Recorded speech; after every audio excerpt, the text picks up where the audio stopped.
Assalamualaikum warahmatullahi wabarakatuh. Waalaikumsalam warahmatullahi wabarakatuh. Apa kabar hari ini anak? Alhamdulillah, luar biasa. Yes, yes, yes. Oke, baiklah. Perhatikan dulu ya. Makin Fahmi Marisi. Hadir.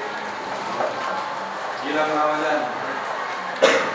Afinan Sabtia Ramadhani. Ahmad Yabi. Hadir. Ahmad Maulana. Hadir. Ahmad Fahri Mauli Winanda. Yang harus kita syukuri adalah kita bisa ikut pembelajaran hari ini dalam keadaan sehat. Jadi mari kita berdoa semoga teman kita yang sakit itu segera disembuhkan. Allahumma amin. Habibah Darafatun Najah. Kemudian Nur Afrahatun Nazifah. Berarti berapa orang yang sakit? 2 orang. Ya, ini pentingnya kita untuk terus menjaga kesehatan biar kita bisa dapat beraktivitas, ikut pembelajaran. Baik, total yang tidak masuk itu ada 3, 2 sakit, 1 izin ya. Oke, baiklah anak-anak, sebelum kita memasuki pembelajaran fikih pada hari ini, kita terlebih dahulu berdoa. Ketua kelas silakan, boleh dipimpin doanya. Oke, silakan. Baiklah teman-teman, sebelum kita mulai pelajaran hari ini, baiknya kita mulai dengan berdoa. Doa dimulai. Yuk. Bismillahirrahmanirrahim. Raditu billahi rabba wa bil islami dinan wa bi Muhammadin nabiyya wa rasulah. Rabbi zidni ilman warzuqni fahman. Amin ya rabbal alamin. Baik, terima kasih. Tadi pelajarannya pelajaran apa? Kurdis. Bagaimana? Sebelum kita lanjut, kemudian kalau penyembelihan tradisional itu pakai pisau, pakai parang, pakai pedang. Kemudian kalau penyembelihan secara mekanik, kelihatan ya? Oke. Tidak dibahas kemarin itu yang disunahkan sama yang dimakruhkan. Jadi dalam penyembelihan itu ada yang disunahkan, ada yang dimakruhkan. Disunahkan itu dianjurkan oleh Nabi Muhammad SAW, tapi kalau dimakruhkan untuk kita hindari, nggak boleh. Jadi untuk yang disunahkan dalam penyembelihan itu nanti kaitannya dengan yang akan kita bahas pada hari ini. Yang pertama, binatang dihadapkan ke kiblat, menyembelih pada bagian pangkal leher, kemudian menggunakan alat yang tajam seperti yang Pak Fadli perlihatkan. Menyembelih itu cuma secepat kilat, set selesai. Tapi biasanya harus pakai nekan, mempercepat. Yang ke-8, setelah membaca basmalah, membaca salawat, kemudian mempercepat proses penyembelihan. Jadi lebih cepat lebih baik. Baiklah anak-anak, sesuai dengan janji Pak Fadli, kita akan membahas tentang kurban yang ada kaitannya dengan penyembelihan dalam Islam. Tempo hari Pak Fadli bahas. Jadi penyembelihan dalam Islam itu mengatur semua hal yang berkaitan dengan orang, alat, dan binatang yang akan disembelih. Kurban, sebelum kita lanjut, kenapa perlu kita bahas, perlu kita pelajari?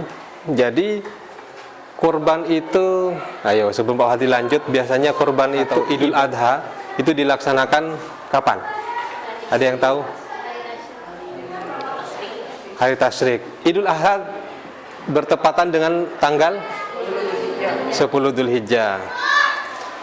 Kemudian kenapa kita harus mempelajari tentang kurban, penyembelihan dalam Islam? Karena kita dapat menganalisis nanti ketentuan menyembelih hewan atau binatang menurut syarat Islam. Kemudian dapat mengevaluasi ketentuan apa saja tentang menyembelih kurban dalam Islam.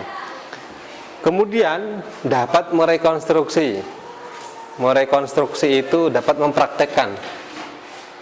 Kira-kira dari penjelasan Pak Fadil kemarin sampai sekarang, alatnya bagaimana, binatangnya bagaimana, kemudian orangnya bagaimana, kalian bisa memahami enggak? Jadi kurban berasal dari bahasa Arab yang berasal dari kata qaruba yakrubu kurban, artinya dekat. Qaribun, dekat, yaitu berarti dekat, mendekatkan diri kepada Allah. Sedangkan secara istilah, kurban itu menyembelih hewan kurban yang dilaksanakan pada hari raya Idul Adha atau pada hari tasyrik, tanggal 11, 12, 13 Zulhijjah,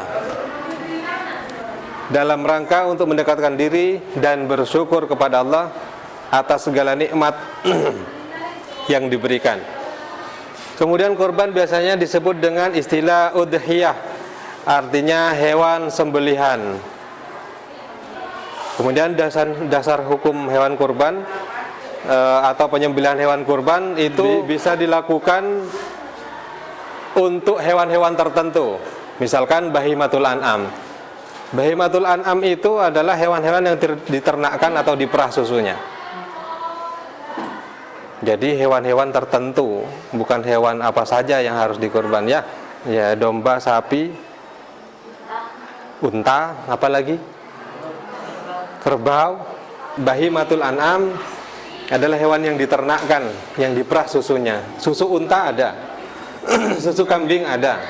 Susu sapi ada. Ya. Domba ada. Jadi gitu. Kemudian syarat hewan kurban itu harus cukup umur. Misalkan unta berumur 5 tahun atau masuki 6 tahun. Sapi, kerbau berumur 2 tahun. Kalau kambing 2 tahun yang masuki 3 tahun. Kalau domba berumur 1 tahun. Oke. Biasanya ciri-cirinya itu sudah muncul, tumbuh tanduk. Kemudian setelah cukup umur tidak dalam kondisi cacat, matanya tidak buta, badannya tidak sakit. Ya, nggak ada lagi Pak. Ya, kalau nggak ada lagi nggak apa-apa. Tapi kalau masih ada, badannya jangan yang kurus. Nah, kemudian kita perlu tahu juga waktu dan tempat penyembelihan itu yang dianjurkan oleh Nabi Muhammad itu bagaimana. Jadi waktu yang sah untuk menyembelih hewan kurban, waktu yang sah ya. Kalau di luar waktu itu berarti bukan disebut dengan hewan kurban, bukan kurban namanya. Jadi yang pertama yaitu tanggal 10 pada saat Idul Adha, habis sholat Id, yaitu. Kemudian pada hari tasyrik, sekarang Idul Adha, kemudian besok tanggal 11, 12, 13. Jadi esok hari setelah sholat Id, tanggal 11, 12, 13. Di luar itu sampai sebelum maghrib ya, di luar itu sudah tidak bisa dikatakan dengan sembelihan hewan kurban. Kemudian disunahkan juga tempat menyembelihnya itu di sekitar tempat pelaksanaan salat Id. Jadi misalkan belakangnya atau sampingnya. Ada lagi hal yang disunahkan dalam penyembelihan hewan kurban, yaitu hewan kurban itu baiknya itu dianjurkan untuk disembelih sendiri. Kemudian ketika sudah masuk bulan Zulhijjah pada tanggal 1 itu sudah tidak disunahkan tidak memotong kuku, memotong rambut sesuai dengan anjuran Nabi sampai setelah memotong hewan kurban. Jadi kalau kukunya sudah kadung panjang tidak boleh potong, disunahkan tidak dipotong. Rambutnya Pak biar rapi, disunahkan tidak dipotong, menunggu sampai selesai penyembelihan kurban. Jadi itu.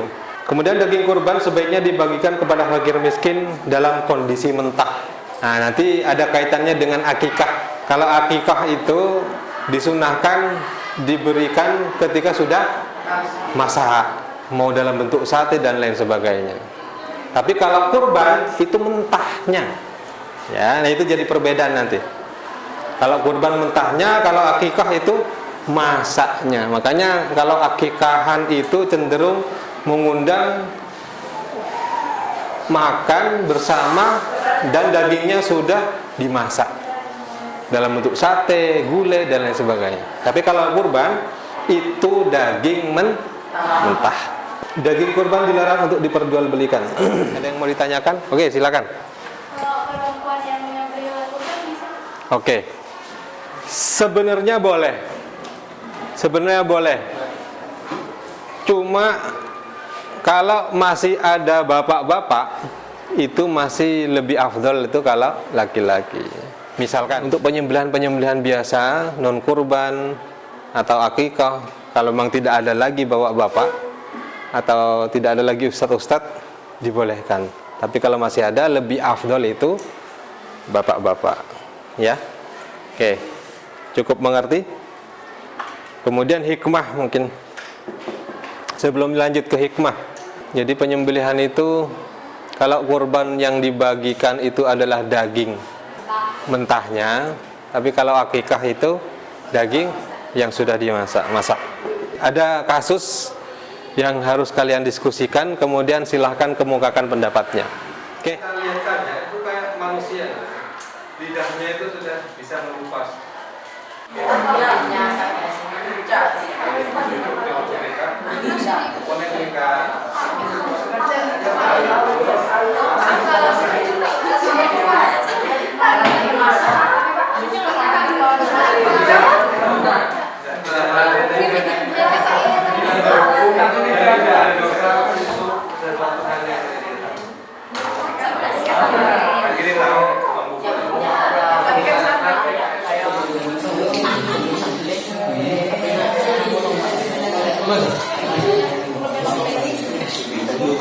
Itu nanti pakai bahasa Indonesia bisa.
Yang disunahkan sebelum disembelih misalkan kalau di dalam itu kita kan nggak mungkin bongkar dalamnya dulu kan, jadi yang pertama itu terlihat dari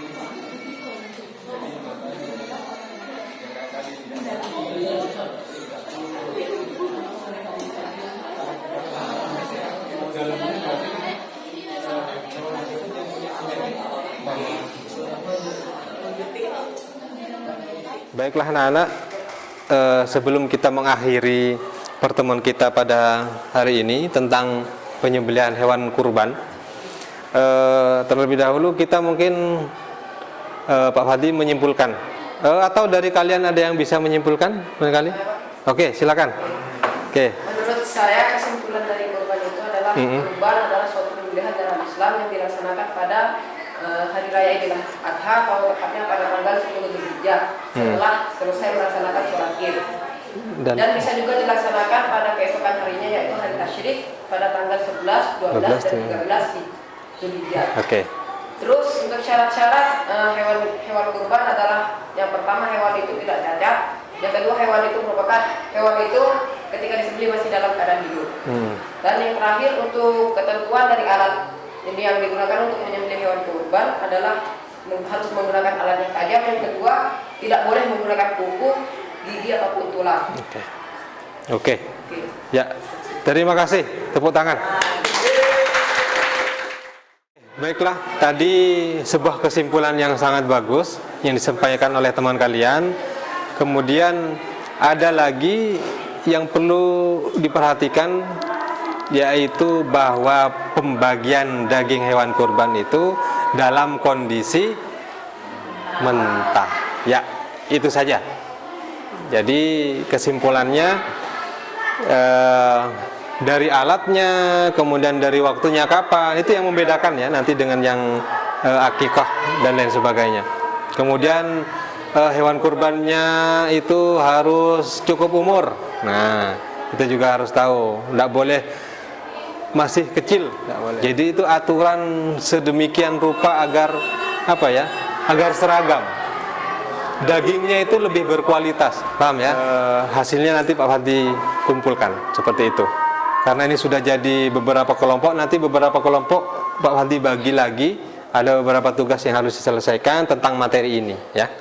Oke, baiklah anak-anak, karena Pak Fadli cukup ya. Mungkin ada pertanyaan? Ada pertanyaan? Tidak ada ya? Ada pertanyaan? Ada yang mau tanya? Gak apa-apa. Ada yang belum jelas? Oke, sudah cukup? Mau tanya? Nggak usah ragu-ragu. Nggak ada ya? Oke, baiklah. Marilah kita akhiri pertemuan pada kesempatan ini dengan bacaan doa. A'udzubillahi minasyaitonirrajim. Bismillahirrahmanirrahim.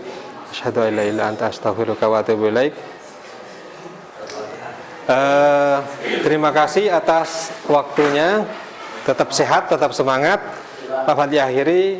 Assalamualaikum warahmatullahi wabarakatuh. Waalaikumsalam.